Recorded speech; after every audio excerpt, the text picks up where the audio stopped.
So then when we're doing the ship attack, we're underneath the ship. As I'm waiting for the signal to surface to the top, my O2 rig failed, and I couldn't breathe anymore.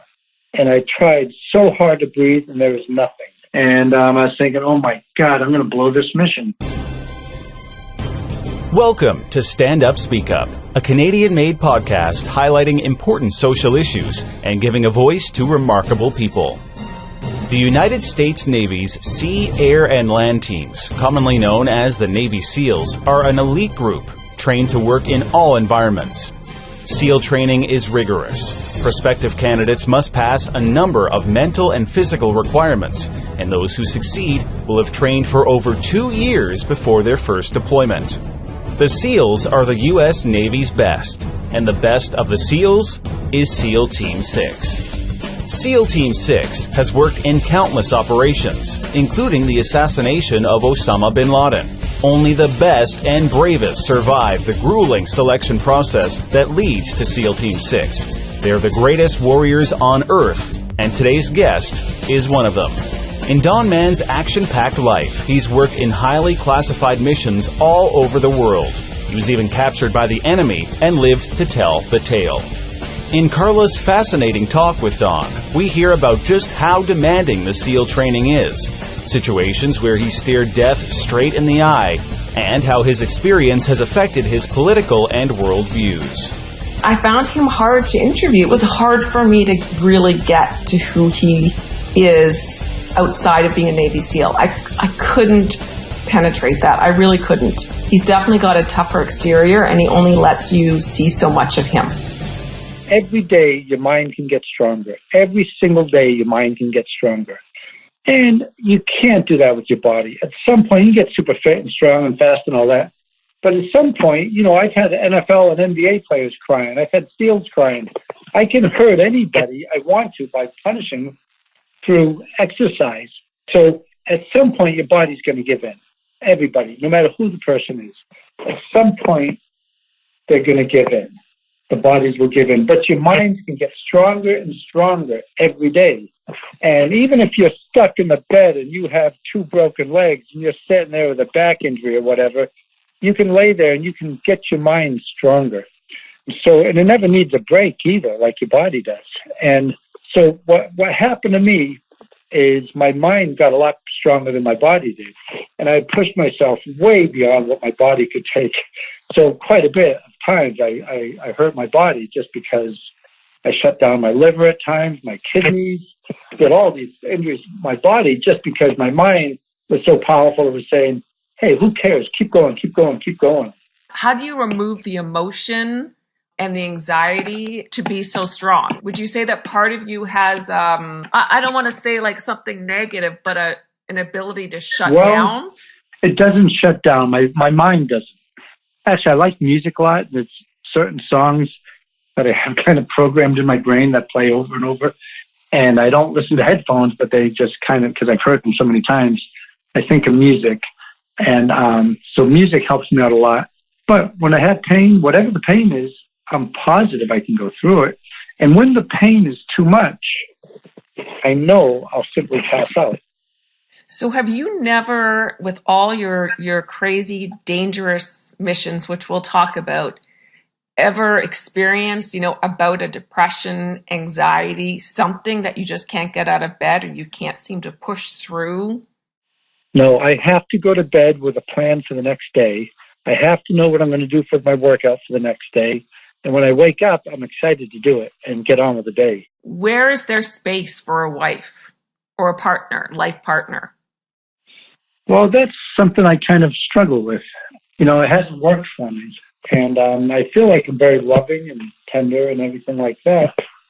But I think it's hurt me, too, because, how do I say this without sounding terrible? But, like, for instance, if my wife or if I'm with my girlfriend or if I'm not married and she said, oh, no, I have a headache today, it's hard for me to take that like, well, that's a terrible thing. It's hard for me to say, well, it doesn't really matter if you have a headache. Let's just get on with the day. So maybe I think, well, I shouldn't say maybe. I pretty much had that attitude and have that attitude. And I'm sure that hasn't helped relationships at all. I have sympathy, of course, for people, especially as a medic and as a combat medic, and I took care of people when they were wounded. But when it comes to people, when they find excuses why not to do things, it kind of just rolled off my shoulders. I didn't pay that much attention to it. So what gets you down? Like there must be something that makes you, I don't know, feel some stress or something. Well, I do wish I was able to, I wish I was in one long, prolonged marriage and happily married. I wish that, and I'm not happy about that. Something gets me down if, like, for instance, when I got to Everest, I couldn't walk up a flight of stairs, and I didn't know if I was going to live or die, and I couldn't walk out to my mailbox because I just choked and coughed. It didn't really get me down, but I was thinking, all my life for the last 40 years, this is all I've done. What am I going to do now?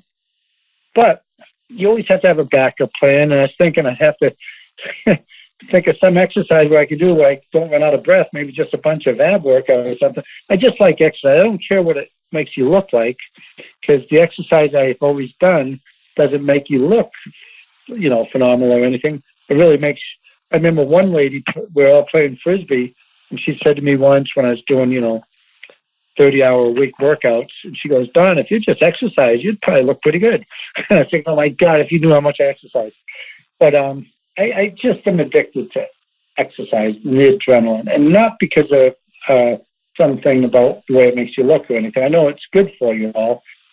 I don't even do it because it's good for you. I'm glad it's good for you, and I'm glad it makes you look better. I just enjoy it so much.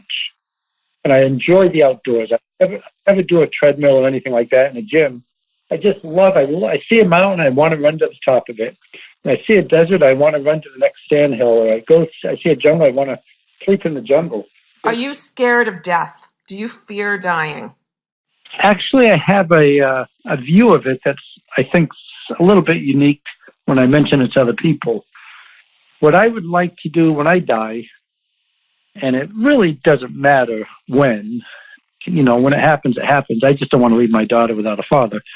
But when I die, I would rather it be, because I saw my parents go through long, slow, cancerous deaths. What I would prefer, if I had my choice, would be diving in one shark attack or a lion attack or a bear attack or an avalanche or buried on Everest. Something where there's an adrenaline rush. There's one last adrenaline rush, and you're right back to the food chain, doing what you like, and there's no long, slow, suffering death. That would be my preference. And I really have thought that for many, many years. Sometimes I'm afraid to say it to people because they think it sounds pretty extreme, but I'd much prefer that over a long, slow sickness in a hospital and having nurses and medics having to take care of you till your dying day. You know what? After reading about you and talking to you, I don't think that sounds crazy at all. I think that is probably a really good perspective to have, and it probably allows you to keep pushing yourself, because each time you say, if I'm doing what I want to be doing, if it happens, it happens. Yeah. And, if it's been going on now for all my life, which is 60 years now, I'm not going to change my way of thinking. And when I compare myself to other people, I haven't done anything compared to so many other people, as far as sports or military or anything. I'm just very, very fortunate. I'm in one piece. A lot of my friends have died off or been killed. I don't know why I'm so lucky. I haven't really done anything to be this lucky, but I'm just going to keep going. Well, you probably are really good at taking your calculated risks, right? And you probably have some good luck with you. Something you've been spared to do something greater, I suppose.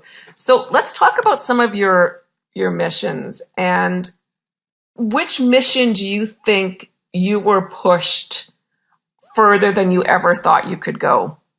We did a hostage rescue off a ship one day. And years before, in training, I passed out in the pool during training, and the instructors pulled me up, and I passed that evolution. And it was, we lost a lot of people. And there was a breath holding thing. You had to do a forward flip in the pool, swim underwater to the other side, do a flip turn and kick and come back. And a lot of people were passing out. And the instructor said, anybody can do this. If you don't pass this, we don't want you wasting our time. We're going to kick you out of here. And you need to do this to go on to the next step in this BUDS training, the SEAL team training. If you can't do this, it just means you're weak. It means you felt bad for yourself and you had to jump to the surface and get a breath, and you're just weak and we want nothing to do with you. And I'm cleaning up the language. They didn't use such nice language.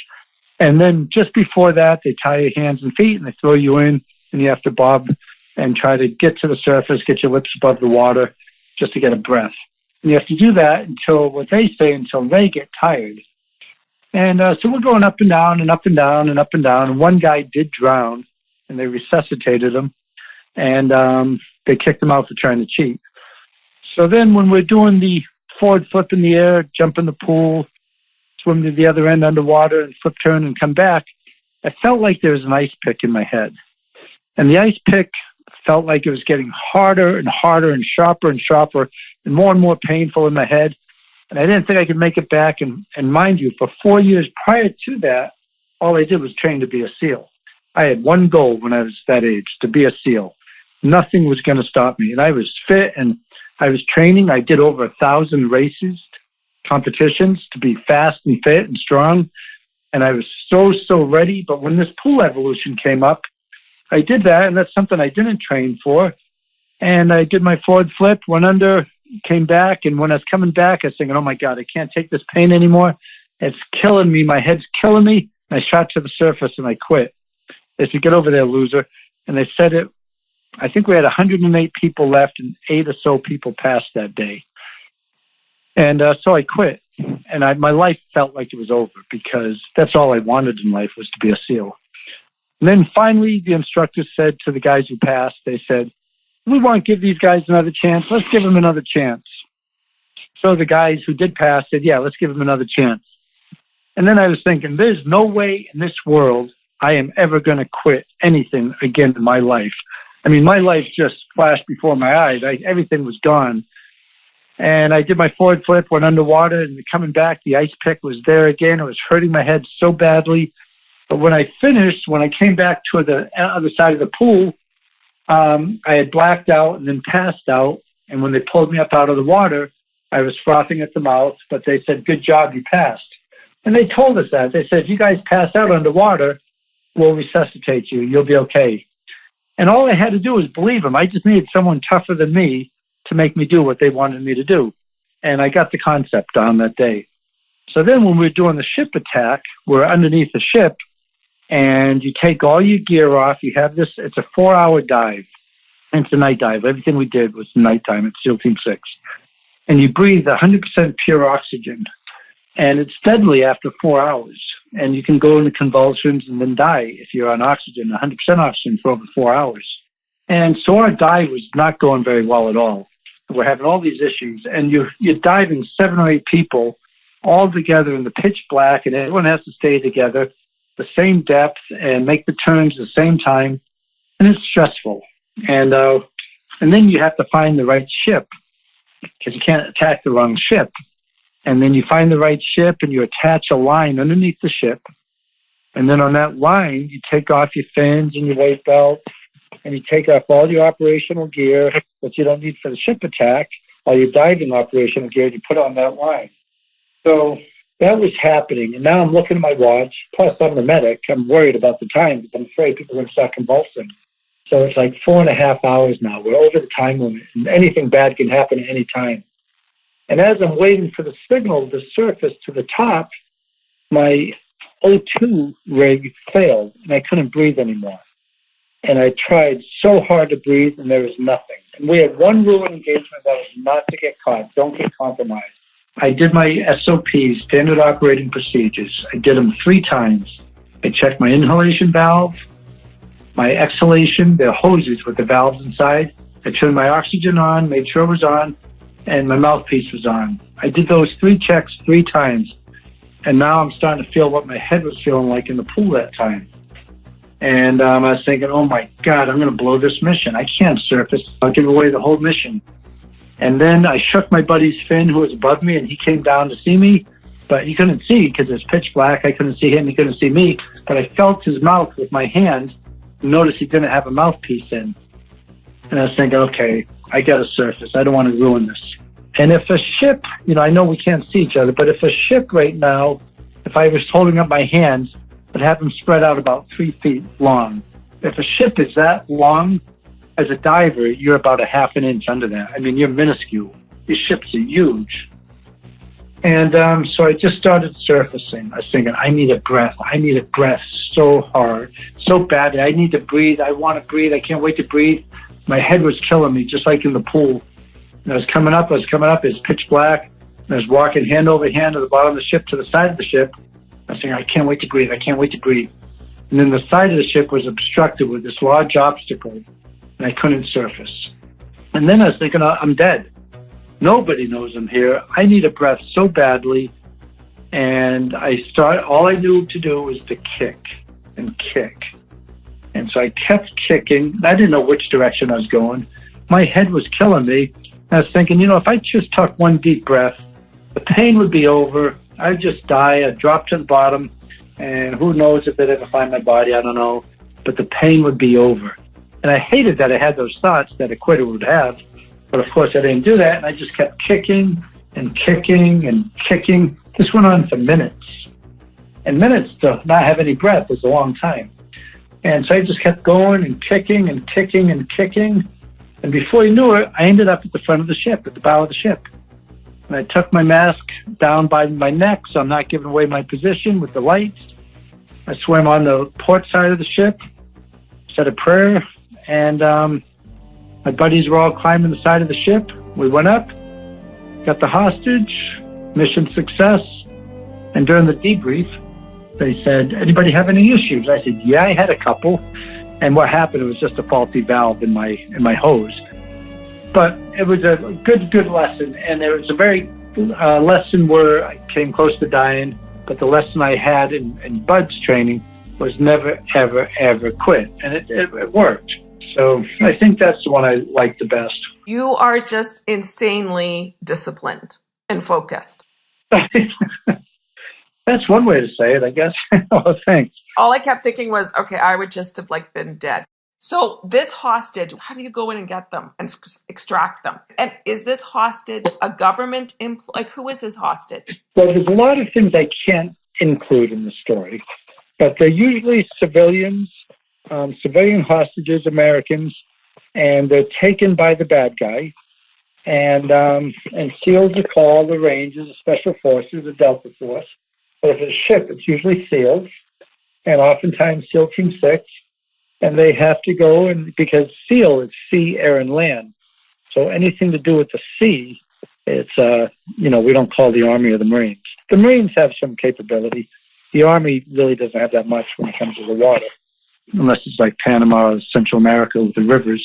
But the SEALs are the ones to call if you have somebody on the water who has to be rescued. Do you put them back in the water with you? How do you get them to a safe location? Well, once you secure the ship, and you've secured the ship and the bad guys are neutralized, we'll say, and there's no more threat on the ship, then you call in a helo, and the helo can either come down on the deck of the ship if it's large enough, or they can lower a hoist, and you can lift them up into the helo with a hoist, kind of like they do with the rescues and hurricanes. You've taken out the whole ship right now. Just the terrorists, because the terrorists have taken, there might be 100 people on a ship, and if it's Somali, there might be 6 Somali pirates who've taken with them. Right now, I'm doing Captain Phillips. Steering in my head, I'm thinking the Somali pirates. Okay, so would they have taken over an American ship, the Somalis? Oh, yes, absolutely. Somalis, they've got a money-making machine with their piracy operation. They can take 4 or 5, excuse my language, just nobodies, 18, 17-year-old kids with weapons, take a rubber boat onto a ship, and because of our rules of engagement where you can't shoot somebody because they're not a threat, you have to, they board the ship, and then they take it over because they don't have any rules they follow. We have all these rules. What about if the ship owner hires a private security company? Do they have the same rules of engagement? Yes, they do. Only if it's a threat. Well, if they're coming on board the ship, would that be enough of a threat for them to open fire on them? So sometimes the rules of engagement are, if they have a shoulder-fired weapon on them, like a live rocket or an AT-4 or something, a shoulder-fired weapon, sometimes the rules of engagement, you can shoot them. Other times, if they don't have a shoulder-fired weapon, but they have a long gun, like an AK-47, and they're pointing it at you, then you can shoot. But if they come up and they don't appear to be a threat, for instance, they don't have either of those, then they have to be dealt with aggressively, but they can't be shot. You can take them hostage. But for some reason, they've been making millions of dollars because they know our weaknesses, and they'll come on and they know we're not going to shoot them unless they are the threat. And if they come up in the middle of the night and board the ship and we don't catch it, and they have a bunch of ship deck people without weapons seeing it, they've been doing really, really well with their business model. Are you comfortable talking about your politics, or is that something you stay away from? No, sure, I'll talk about it. Are you a Republican, a Democrat? Well, I'm a pretty conservative person, and I'm conservative not to the point where I think that a lot of the liberal policies are all wrong. I'm conservative in the point that I can't believe where the conversations today are going. I can't believe we sit around a table now and talk about, should we have Sharia law? Should that be allowed in our country? I can't believe people are discussing that right now. I can't believe the conversations that are taking place anymore. So I'm conservative to the point of not being a strict conservative where I think the values of 100 years ago are the same values we should hold. But I do believe a lot of conservative values that we're losing are going to destroy our nation. And I do believe our liberal policies, it's almost like a cancer destroying the fabric of our country, the social fabric of our country, our society, and really any great nation that collapses is usually from within. And it's usually not unlike what's happening with our liberal policies eating up the fabric of our country right now. I mean, right now we are so far apart and so divided. Our country in the U.S. here, it is so divided. I know up in Canada, I know because I have a very, very close friend up there. The news you get up there is not factual all the time. I know you get a lot of left-leaning news. We get that too. But we also get a touch of conservative news. And they differ so much, and it's appalling. It's so upsetting to me that the world and our countries aren't hearing the truth. Let's break that down because I'm curious to know more about this. You know, I have also worked in a lot of different countries and cultures, so sometimes I feel like I also have a different perspective based on other things that people might not understand. For instance, in Central Eastern Europe, it's just how it's very corrupt, and that's how the countries run. And how they approach business is very different from how the West would approach business. And my husband lived and worked in Saudi Arabia, building the first cellular network, and he saw a different side to the world as it comes to the world theater, as you'd call it. Okay. So if we break that down, you have seen the worst of countries. So based on that, and based on you being in the middle of chaos, do you think that the whole Muslim ban makes sense to you? Do you understand where that comes from a Republican standpoint? I understand, I think, pretty good, really good understanding, I believe, of both. And from the extreme right side, the point of view that I have is because I actually worked with the worst Muslim terrorists in the world, including Khalid Sheikh Mohammed, Abu Zubaydah, the ones, and hearing from their lips exactly their point of views. For instance, this would be one of them. And this is coming from them, not being made up. This is coming from them. Okay. KSM said, KSM, so how were you able to cut off Daniel Pearl's head? I mean, and then he got a glimmer to his eye and he smiled. He said, it wasn't hard. I cut through his neck And once the blood stopped spurting, he stopped yelling and screaming as much. But when I got to his voice box, he stopped completely. The only hard part was cutting through his neck. And he was smiling when he said that. And then the next question was, well, don't you feel bad about killing our women and children when you do these bombings? Oh, no. Because your women and children support the men who fight. Your infidels are supported by those women and children, and they're the ones going against Muslim. It is our duty to take out an infidel whenever and wherever we see them. And we're going to do that in a lot of ways. We do it by the sword, meaning decapitation or kill or bomb, or we'll do it financially. We'll do a terrorist attack. We'll do a shoe bomb. We'll do the anthrax attack. And you'll spend billions of dollars trying to correct your systems. And we're doing it educationally. We're doing our Saudi Arabia Islamic studies programs throughout your colleges. And of course, we don't say anything about terrorist attacks. We call them incidents in response to American aggression. And those policies have all been approved.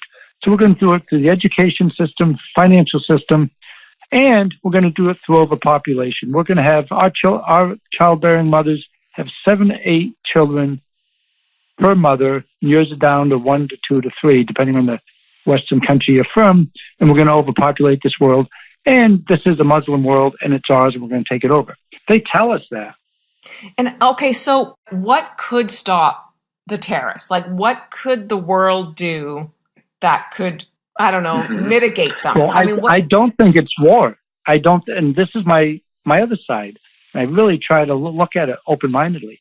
I don't think war is the answer, because they could care less how many of them are killed.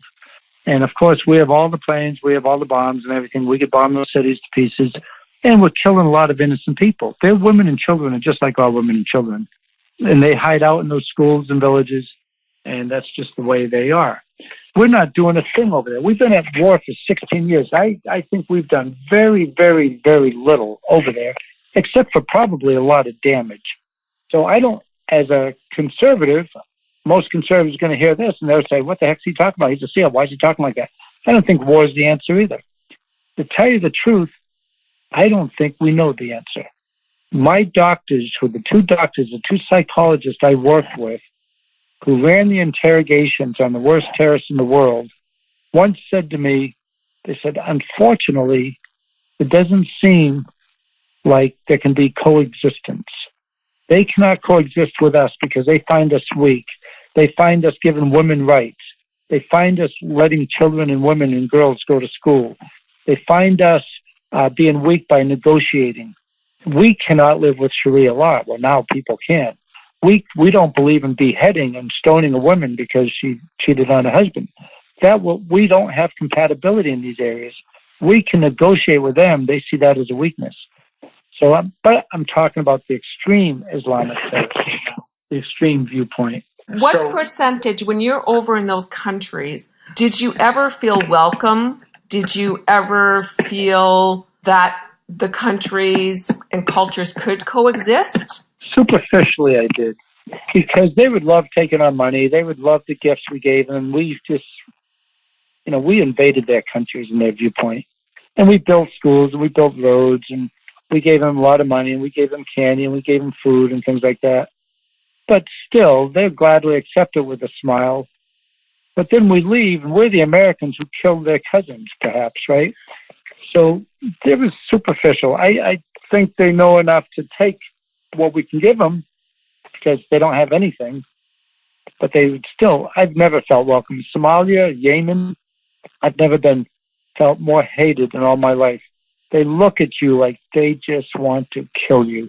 I agree. I would say even when I lived in China when I was 24, so that's, almost 24 years ago, I just felt like they just looked at me like you are a stupid Canadian/American and we don't really need you. We're here so we can extract what we need and then we're going to get rid of you, of which they did. They actually forced all of the telco companies out of China and we all left after trying to make it work because they really have the long game.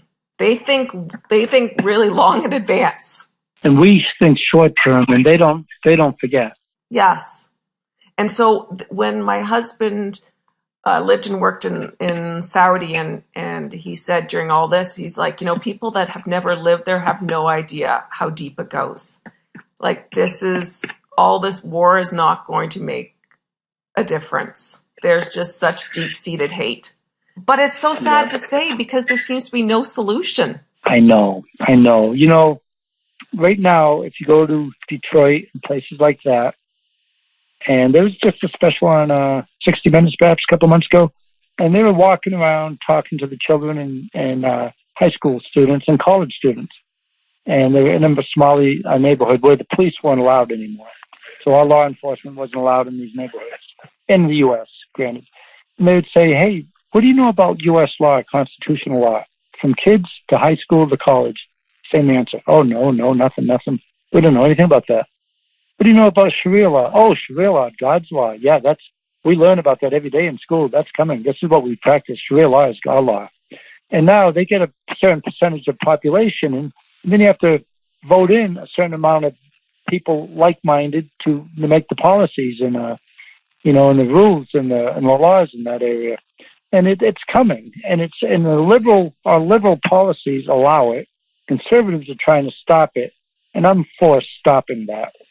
And I'm for stopping it for the good of our people, not for the good of their people, the good of the people who live here already. Why wouldn't the Republicans just focus on those issues, like country safety issues, and why do they care about transgender or people of different, ethnic backgrounds? It just seems like everything gets piled on, and so, it just seems like such a negative. Yeah, and the news makes it worse than it is, I believe.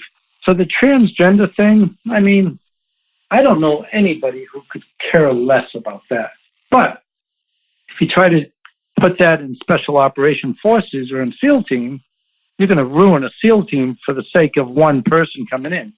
It doesn't work. It will never work. Can you imagine a woman, yourself, or any woman you've ever met in your life, being shot up on a battle zone, and then your buddy who's 220 pounds with 100 pounds of gear on him gets shot and you have to carry him off to a safe area? It won't happen. It doesn't happen. There's so many things men do that women can't. So it's more of a physical thing. Has there ever been a female Navy SEAL? They just had one going through the training, and she made it through a couple of weeks, and then it passed. The case Don is referring to was reported in August 2017. The first woman to begin the process for elite Navy SEAL training withdrew from the applicants pool by dropping out of a summer course for officers who want to be selected for the SEALs. It's no easy task. That 3-week program tests physical and psychological strength, water competency, and leadership skills. Sailors must complete this to move on to SEAL basic training. And that basic training is so difficult, 75% of all candidates drop out by the end of the first month. Also, a 2015 study comparing how men and women perform in combat found that female service members were injured twice as often as their male counterparts, fired weapons less accurately, and were not as good at removing wounded troops from the battlefield.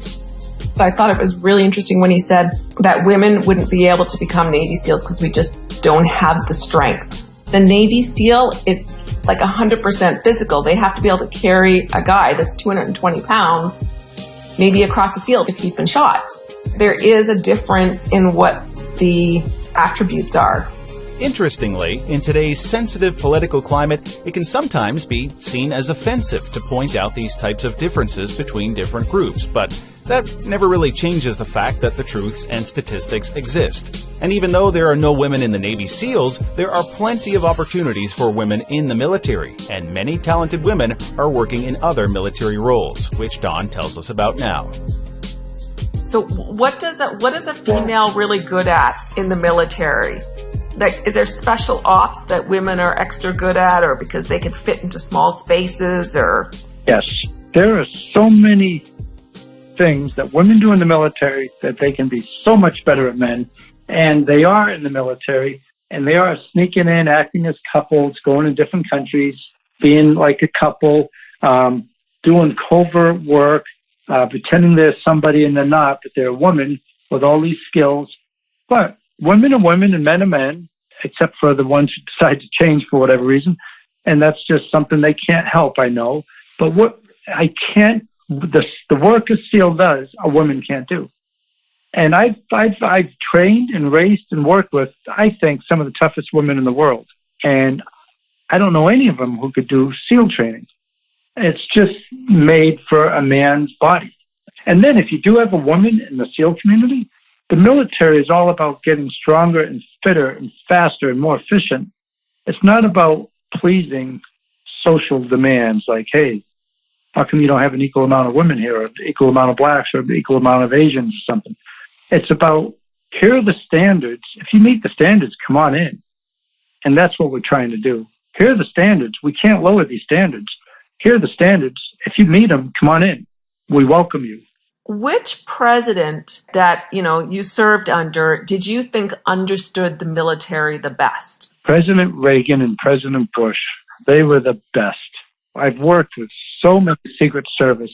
I've worked from Secret Service from Carter, Clinton, Barack Obama, Bush, and Reagan. I've worked with them all. And I have first-hand personal knowledge. Okay, I'll tell you what the Clintons did when they came in. For one, President Bush right now, he is going to more military hospitals, doing more VA bike rides, doing more things for veterans than any president ever has, and he refuses to have it televised. He does it because he loves veterans. President Clinton, when the Clintons came in and the Bushes left the White House, I have first-hand knowledge of this. First of all, the FBI was very, very, very upset that all these people with records of child abuse and child pornography and drugs and petty crimes and things, the FBI said, no, they can't come to the White House.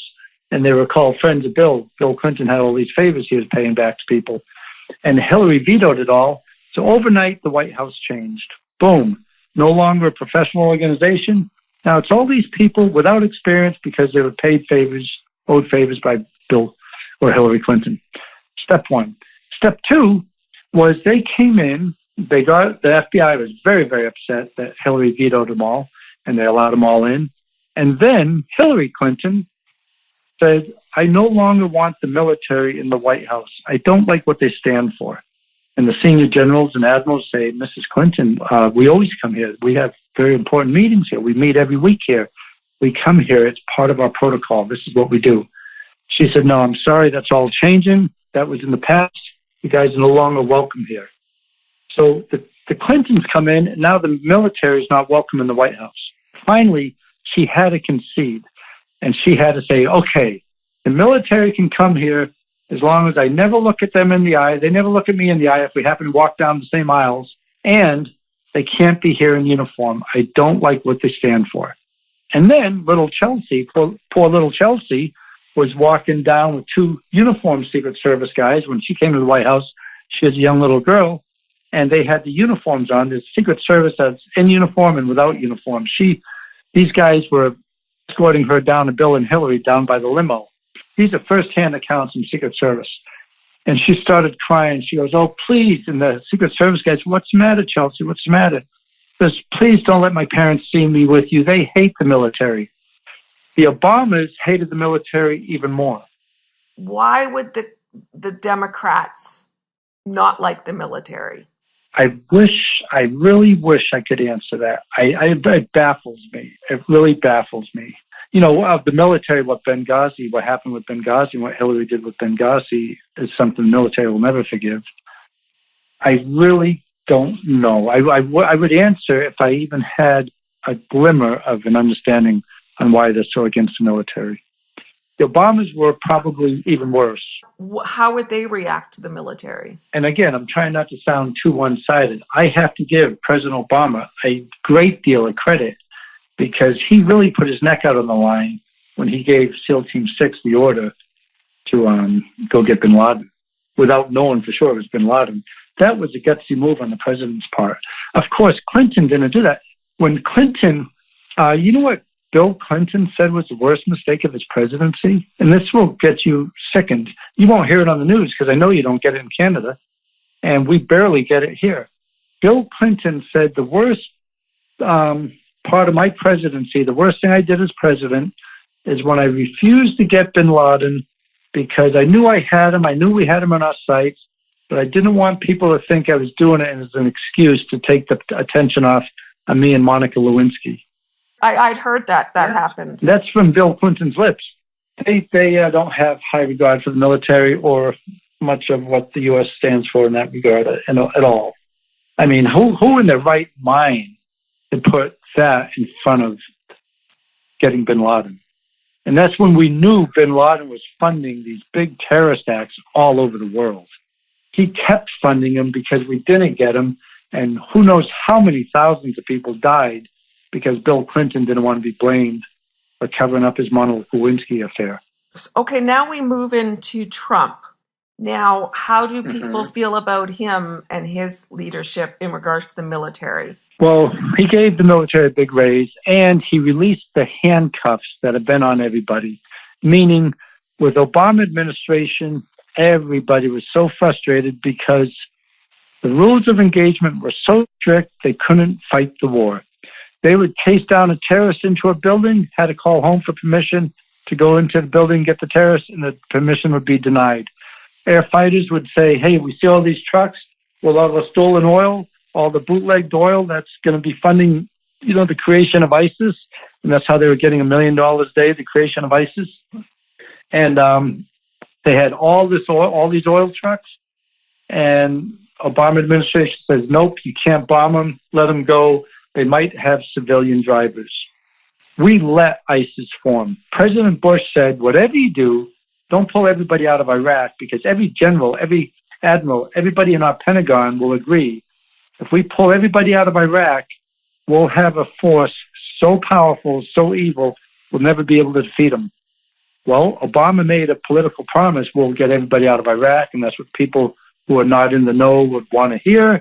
They all vote for him. He gets in. He pulls everyone out of Iraq, and ISIS forms up, just like everybody knew it would. And now some people believe it might take 30 years to defeat ISIS, not to mention how many thousands of people they've killed around the world. And it's because of a political promise made for political purposes only. So what do you think Donald Trump has done that's good versus you don't agree with? Okay, the list of what he's done good is about 6 pages long that never has made the news, ever. And it never does, because the media will not mention anything he's done promising. What they'll mention is how high his heels are that his wife wears, and the stupid tweets he makes, and things like that. They'll say everything. They look at the weeds, they expand it, they don't look at the forest. He has, our economy has been on the sharpest rise in the history of the United States. We've had, I think, 40 record-breaking days in the stock market, the S&P, the Dow. That's never happened ever. He hasn't got a bit of credit for that. The amount of criminals he's sending back, and he's just following all laws. He's not making new laws. But when an illegal, undocumented worker, whatever you call him, when someone is not a U.S. citizen and they commit a crime, he's sending them back. So many are being sent back now. The economy is a huge, huge boost. Housing market's coming back. The military is now defeating the enemy. They're not being slaughtered like we have been for the last 8 years. People have been wanting to get out of the military the last 8 years and just quit because they weren't able to do their job. They were sent to these horrible, horrible places, told to go to Iraq, Afghanistan, Somalia, or Yemen, but then have the best weaponry in the world, know the target, know the threat, but not allowed to defeat them. It just wasn't making sense. You could Google a list of Trump's achievements. You'd have to do it that way because the news will never report it. It's pretty pathetic. Now, he does a lot of stupid things. Yeah, like what do you disagree with? What are the things that you just go, oh? Things that seem small, but they're significant. I don't like the way he talks to people. I don't like the way he belittles people. I don't like what he said about John McCain. I don't like what he said about Megyn Kelly. I think he's very, very petty in a lot of ways, and I don't think he's presidential in a lot of ways.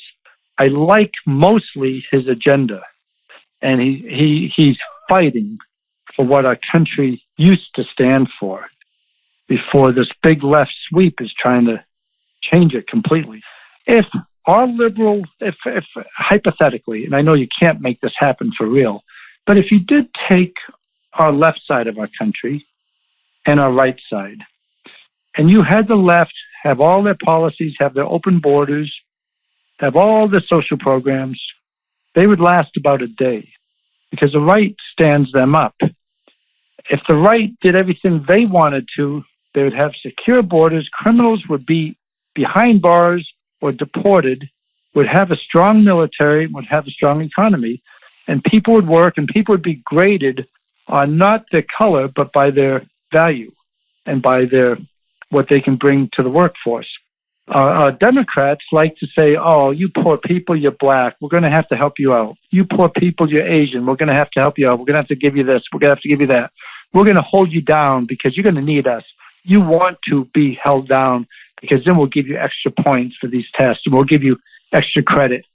Republicans don't think like that. They say, we don't care if the person's purple, black, yellow, green. It doesn't matter. They fit the bill. They've got the job.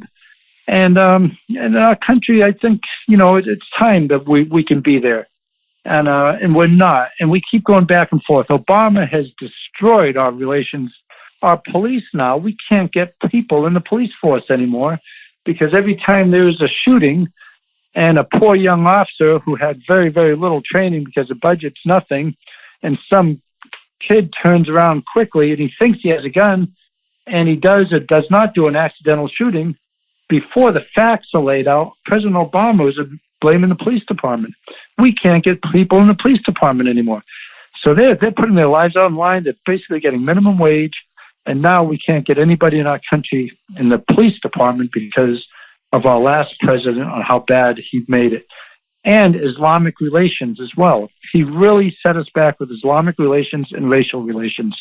And President Obama, he could have changed this world in such a great way. He had the ability, he had the smarts, he had the charisma. He could have really done so much for our race relations, but he set them way backwards.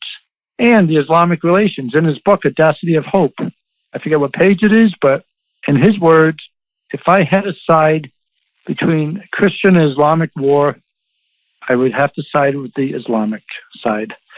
And that's not a terrible thing. I guess if you're a U.S. president, you don't really want your president saying that.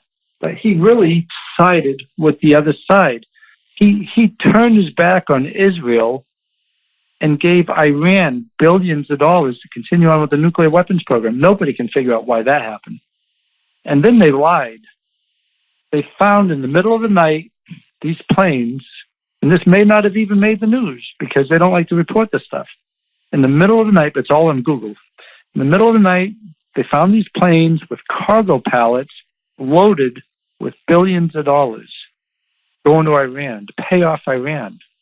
And then the Obama administration said, what in the world are you doing this? Oh, we owe this money to them. It's from 25 years ago. It's nothing. We just owe them this money, and we can't do it electronically. Well, then they did a little bit more looking, and they found electronically they sent them more millions of dollars to carry on with their nuclear weapons program. Iran came here, and so did Israel. Israel said, what in the world? We've always been friends with the U.S. U.S. is our ally. We're their ally. Why would the president side with our enemy to help them with the nuclear weapons program? And Iran said, well, yes, some of the money will go to our nuclear program, but one thing for sure is we'll negotiate a little bit, but we're going to wipe Israel off the face of the planet, and then we're coming after the U.S. And we still gave them that. See, those things we don't know the answers to yet. Those things we don't know. Some people say it was to get the hostages back. It was billions of dollars. So every media and journalists, they're very anti-Trump. It makes it very easy to hate him. He makes it very easy. He literally does not do himself any good. And so anything good he does gets lost. The only difference is, I agree with you completely. I think he's a jerk in so many ways. The only thing is I try to do is try to look at the forest, not the weeds. The stupid things he does compared to the big things he's doing, they're little. They're aggravating, they're stupid, they're frustrating, they're ridiculous. I don't know why he does them. I don't like him as a guy at all. I don't like him as a person. I don't like him at all, actually. but I like what he's fighting for, a lot of what he's fighting for. I wish it was someone else doing the fight. Who do you think would have been really good? That would have done, all the positives of Trump, but had a little more class. I would have preferred Romney over probably. Oh, you know who my favorite choice was in probably the last 20 years? Condoleezza Rice. I love that woman. She grew up in the racial wars and the racial riots, and she's brilliant. She's articulate. She's smart. She's conservative. She doesn't take. Nobody can out-debate her because she's so prepared. I love Condoleezza Rice. She would have had my vote over anybody since Ronald Reagan. Probably over Ronald Reagan because I didn't know much about him when he came in. But then I learned to like him a lot. But she would have been my favorite. Would she have had the support, do you think? Do you think the Republicans could handle a black female president? I'm sure. It's funny you ask it that way, but I don't believe Republicans are racist or would be against a black person being president. Well, I just think of the extreme right. You just look at some of the comments that are made and you think, wow, like what percentage of the population is quite racist? And they say it's probably 10 to 20% of the population is quite racist. I don't know if that's accurate, but if they're the ones voting, it would be challenging. Well, unfortunately, the racism I see is not the racism you're talking about. I see reverse racism here. I don't see racism in other ways. I do see Confederate flags flying at times from the South who are very, very proud of their heritage. And I don't know if they're making a statement against blacks or not, because I don't know who it is who's flying them. But when I see racism here, it's blacks against whites, not the other way around. Whites have been programmed not to say anything negative or anything. Blacks are welcome to, and they put it in the literature and music, and they can speak about it. It's okay. I only see it in reverse. Don't you think that's almost payback? I mean, that happens in Canada with our First Nations. And I feel like we did so much wrong that I feel that they have the right to say whatever they want about the white person. And I feel that's similar in the States, right? Wouldn't it be kind of because the blacks were treated so badly? Well, actually, my heart's out for the American Indian who we've stolen their land and slaughtered. And I think we ruined their DNA and we put them on little reservations and their people are destroyed. It's kind of like your First Nations. I think we did a terrible, terrible injustice then. And they don't even have a voice. But with the slavery issue, I see it a little differently. Blacks sold blacks to the world. U.S. bottom. Back then, that was the way it was. The U.S. ended slavery. We ended slavery. And slavery now around the world is worse now than ever before. I mean, it's actually at an all-time high right now is the human trafficking slavery than it's ever been. It's the worst it is. I mean, that's an area that I focus quite a bit on in my podcast and in some of my advocacy. It's really unbelievable how it does not. I mean, it's quadrupled, more than that. Yep. And so of course now, hundreds of years later, you look back. Oh yes, we were terrible. Jefferson was terrible for owning slaves, but back then it wasn't terrible. Where I live on the Eastern Shore in Virginia, in Cape Charles, Virginia, I have a friend there who's had family there for 400 years. He could trace his ancestry back to the 1600s, and they had slaves. And his stories are very, very interesting. He'll say, oh, yeah, we all had slaves. Actually, when slavery ended, they all stayed here. They didn't want to leave because they became like our family. So I think it's a card that we're overpaying back. I mean, how much more does it go? Does it go on forever? Is it easier for us to say that because we're so used to white privilege? The only prejudice I've had against me is being a female. And I haven't even really felt that, to be honest. I mean, I'm almost 48. I don't have memories of being mistreated ever for being a female. So I don't even know what it would be like. So I don't even know if I can even comment because I just have had such a privileged life. I mean, the thing is, you have seen the worst of society. You really have. I mean, you have been in places where it's the worst of the worst. I don't think it has anything to do with skin color at all. I would say I'm absolutely not a bit of racist in me at all, and I'm conservative, and most people will say, oh, you're conservative, you must be a racist. All that matters to me is you want this job, be qualified for it. I think what I'm picking up from your personality is you are hard on anyone that can't deliver regardless of what their nationality is. You have such a high standard for yourself that I honestly don't think that you would see color when you're doing training. But there probably is quite a few people that do. Or would you say, have you ever met a Navy SEAL that says it's been harder for them being Asian or Black or? Never. There aren't many Blacks and there aren't many Asians in the SEAL teams either. But when they're there, you don't even think of their color or their race. You're just another SEAL. Why would there not be many? Okay, well, this will sound racist, actually. The swimming rules out a lot of people who take the initial swim test who are Black don't make it. But then the SEALs we've had for Blacks were exceptional. Another thought-provoking, sensitive subject that caught our attention. While this could be brushed off as stereotyping or racist, we were genuinely curious. Don himself had seen firsthand that swimming was a barrier for African Americans wanting to become SEALs. We did some research and found lots of talk on the subject. While there is a fairly common stereotype that Black people can't swim, that does seem to have some roots in truth. A study by USA Swimming found some concerning statistics.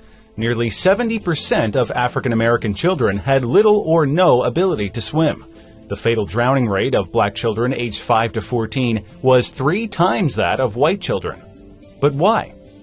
Well, it's difficult to pinpoint any one reason with certainty, but a 2010 BBC article discussed some theories which included propagation of false information, such as Black people being less buoyant, historic factors, going back as far as slaves not being allowed to learn to swim, denial of access to pools in the 1920s and 30s, which caused a ripple effect. Black parents who may not be able to swim fear that their children could drown while learning to swim, when in fact it could save their life, and the cycle continues.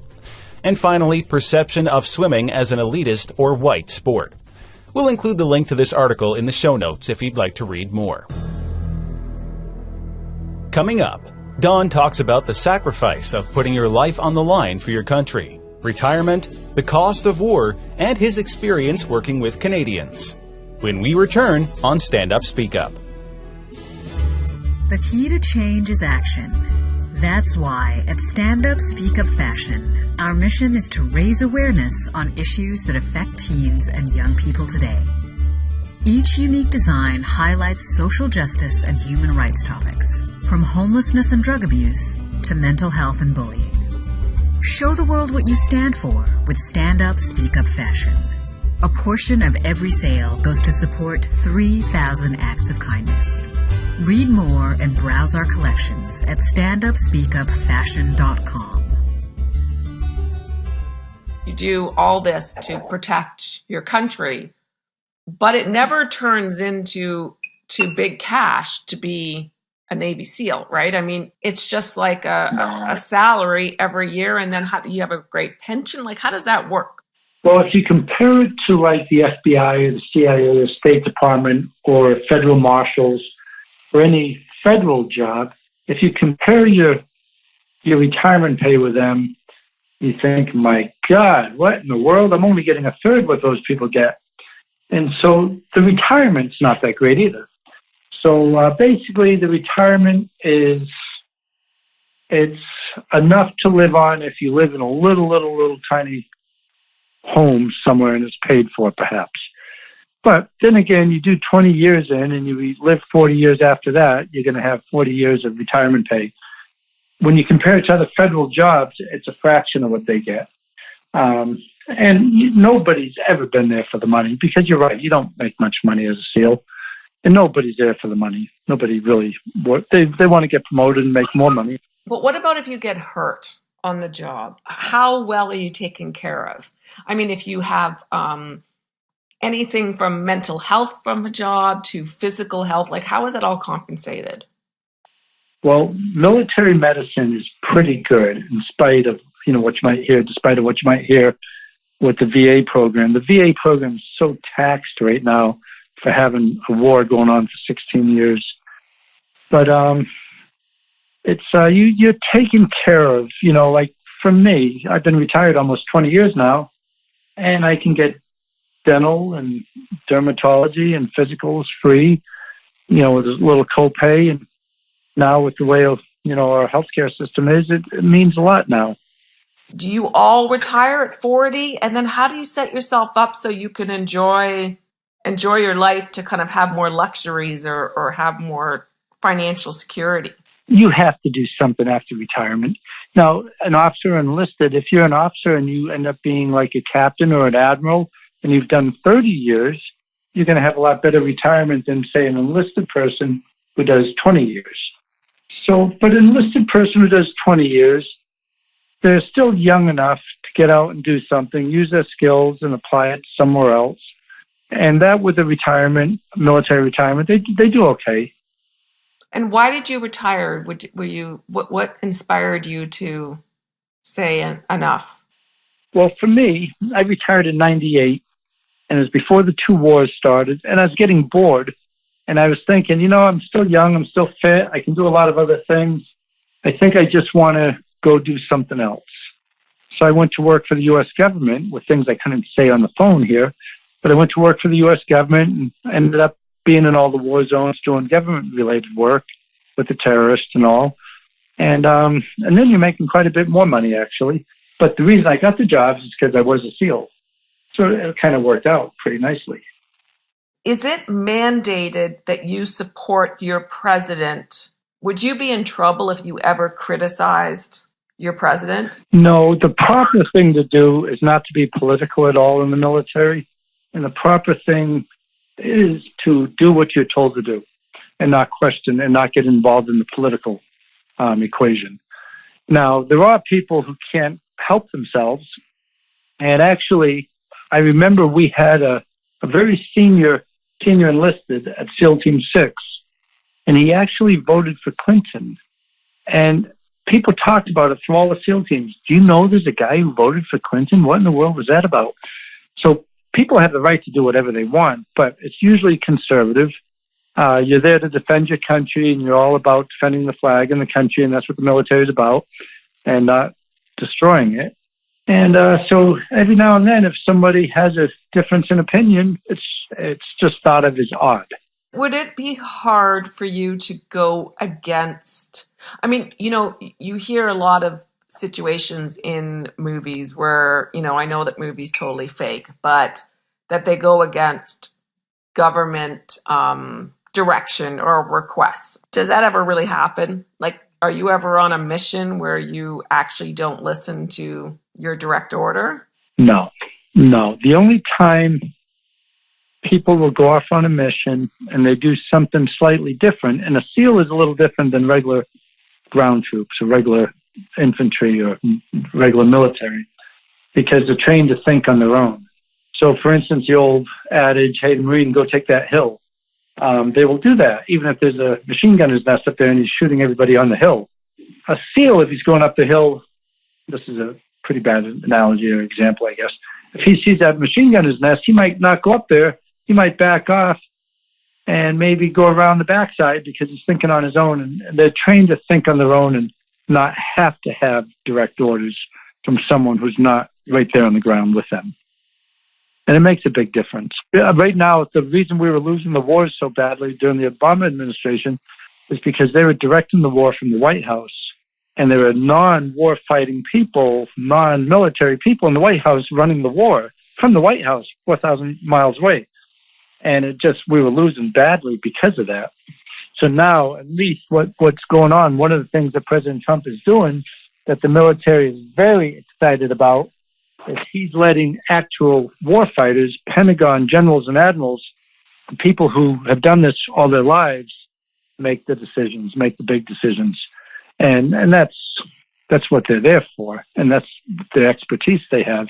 And for instance, General Mattis, who's running our Pentagon now, He's the biggest anti-war general we probably have in the military.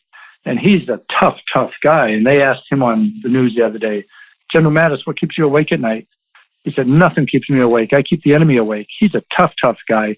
But he knows how bad war is and how many lives are lost in war and how devastating it is. And he's a scholar, and all he wants is anything but war. But he also understands if we have an enemy and they're attacking, we can't lay down and be killed. We have to fight back, and he knows how to fight back. And that's a scholar, general, warrior we have running our Pentagon now, which is a lot better than non-war fighting people in the White House who are against the military fighting all wars. What do you think of this, all the spending that happens on war? Would you say that it's mostly justified, or do you think it's kind of out of control? Like, how do you feel about all the military costs to go to war? It's so expensive. I can't believe how expensive it is. For instance, during the Obama administration, I think they spent $81 billion to replace our Humvees to have what's called MRAP. It's a bigger military vehicle to fight the wars in Iraq and Afghanistan. It's just to carry ground troops around on the ground. $81 billion. And then what the terrorists did, they just made bigger bombs that defeat those. So we spent $81 billion, and then all they have to do, instead of a 10-pound charge, they put a 15-pound charge and defeat our MRAPs. So it's so expensive. We did stupid things like also during the Obama administration, they bought brand new dump trucks for every region in Afghanistan in one province. Brand new dump trucks. It cost billions of dollars. And we're wondering, why would they don't even throw their trash in trash cans. They throw it on the streets. We don't have brand new dump trucks in this country. So we do stupid things like that. And there's not enough oversight. And there's not enough oversight in our government, I don't believe. And equally, on the Democrat side, there's not enough oversight on their spending either. And we ridiculously spend. There's not enough oversight on either side, including the conservative side for war fighting. You know, I had a friend who was in CSIS. Did you ever work with Canadians? Sure, yeah. And one thing he said to me that really stuck with me was he said, the first thing you do when you land in a country is you find the Americans. Because the Americans know how badly equipped we Canadians are, and they feel sorry for us. And they help outfit us. And when they leave, and if they go to a new posting, they will leave stuff behind for us because we get sent in with like secondhand gear. Would you say that's pretty accurate? Yes, it is. That is accurate. Once you're over there, money's not the concern. And Canadians are friends. We have brothers in arms. And the way we feel is that we're on their side, they're on our side. Anything that's ours is theirs as well. It's just the way it is. And that's how you feel about the people you work with. How would you describe the personalities of the Canadians versus the American soldiers when you interact? Well, the U.S. is more, and I'm very, very close with the Canadian. The girl I'm dating is from Canada. I think there's the sense of patriotism is more instilled quality, I believe. In America, you see more American flags and things like that. But what the Canadians that I know, all the Canadians I know, they say, hey, they'll ask questions about the liberal things that come on TV, and you talk about it, and then they understand the other side that they haven't heard yet, and they wonder why they're not hearing it. I love the way Canadians think, and I'm not trying to stereotype, but I love the way they think because they're very open-minded, but they're not tied up into politics like we are. And they're not all wrapped up in their country or in politics like we are. And I think that's a lot healthier, to tell you the truth.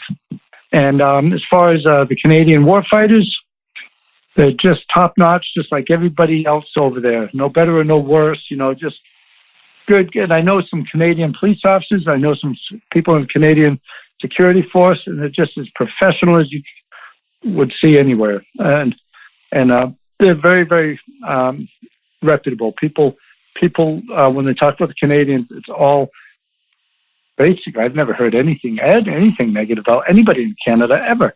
You hear about the U.S. all the time, but not Canada. I've never heard anything negative about any Canadian ever, actually ever. So that's the truth. And so it's the same over there. The Canadians, they're our friends, and we think the world of them. And they're there for the same reason we're there. And that's our talk with former SEAL Team 6 member Don Mann. For show notes, visit standupspeakupblog.com. And don't go anywhere for your bonus content today. Don speaks with Carla about his girlfriend from Canada and how his tough mindset plays into relationships. Every cowboy, he always misses when he's aiming at the target in his head. And every broken man finds his idle hands grasping at tomorrow's promised land.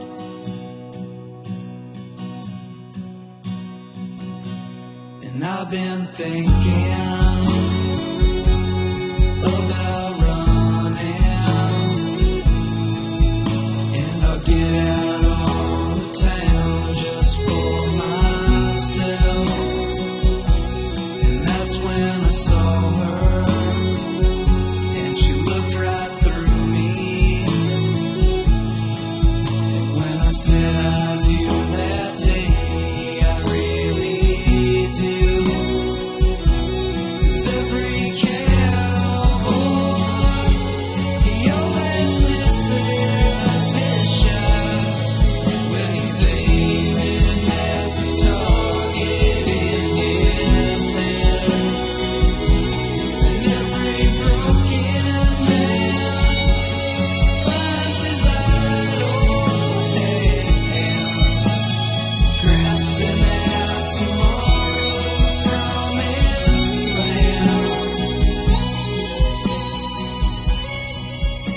That was Every Cowboy from Cellophane Sam. Now, here's more from Carla's chat with Don Mann. Okay, so let's talk about your Canadian girlfriend. What kind of girl? Is she a triathlete? She must be a triathlete. No, she's not at all. She's not. She was a dancer, a classical dancer. But she worked for the Vancouver Canucks, and I met her because I did a talk for the Vancouver Canucks, and she was the general manager's assistant of the Vancouver Canucks. Does she have that mental toughness that you have? No, no. Actually, she's an incredible, beautiful woman in every way. Does she ever get a headache? Does she Yes. ever? Yeah. And so after all these years, now what do you say when she says, "Oh, I have a headache"? Well, we've only been together for a couple of years, but she knows I could probably care a little bit more if I tried. Okay, so and when you go visit her, do you just like exercise 6 hours a day? Hopefully a couple hours a day. And when you had your health And she does. scare, She exercises. she exercised too. When you had your health scare, did she see a really vulnerable side to you? Yep, and actually what she did, she flew from Vancouver out to Philly to pick me up at the airport. She was so scared. It's nice. We like to feel needed. We like to feel that, we like to see our guys have some sensitivity and weakness. We need to feel we have the upper hand sometimes. I know. For you, you might have to fake a lot of that and pretend you have mental weakness. Yeah, well, I guess I'm sure I do. Do you get to share? Do you get to share any of your work you get to do with her, or is that all kept totally top secret? No, the unclassified stuff we share. So how much of your stuff is unclassified versus classified? Probably 75% of it. Just a small portion of this classified now. And do you feel as inspired with your work now as you did 30 years ago? It just, do you still love what you do? Yes, I do. Absolutely. I believe in it. Yep. I sure do. We hope you enjoyed this